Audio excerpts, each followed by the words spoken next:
Hey, MathKook here. This video contains one of many examples in my Algebra 2 library. The rest of those examples, along with hundreds of other videos, are only available at mathkook.com. Let's MathKook it up. This question says, solve the equation square root of 7 minus 6x minus x equals 0. So how do we solve an equation that has a root in it? Here are the steps.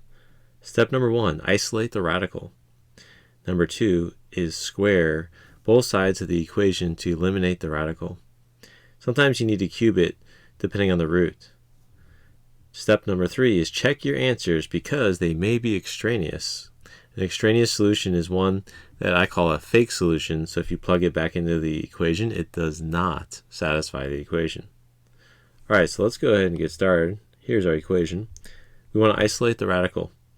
Because we have a negative x here, we are going to add x to both sides to move it over.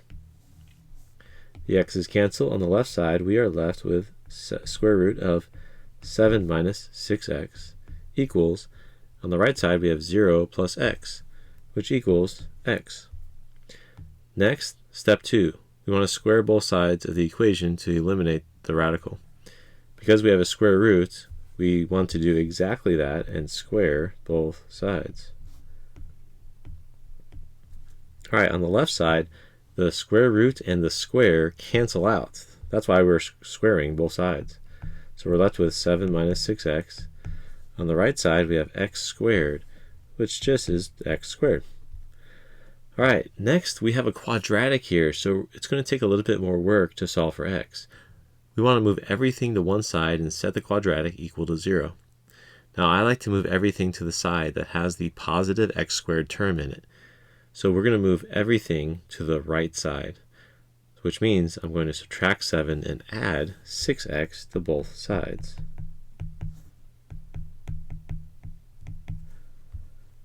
So let's go ahead and simplify. 7's cancel, 6x's cancel. On the left side, we're left with nothing, or 0.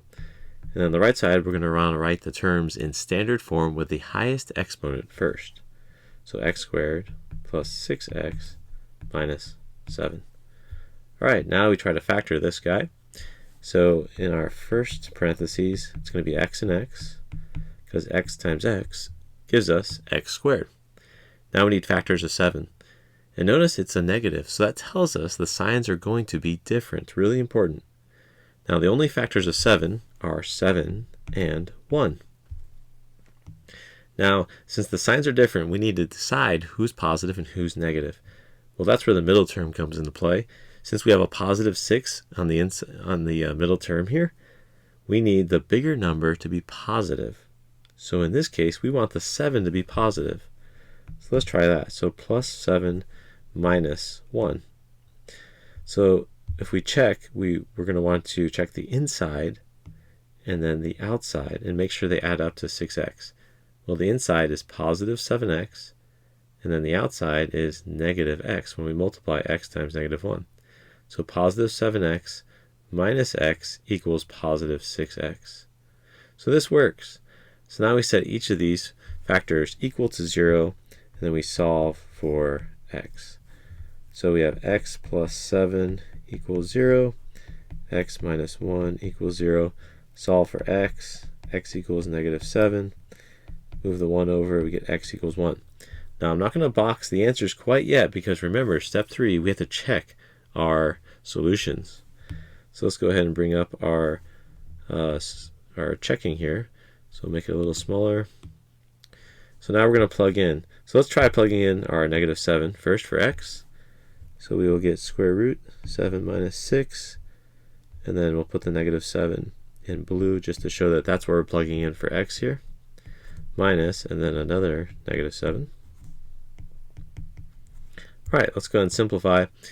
We have negative 6 times negative 7, which is positive 42, plus 7 is the square root of 49.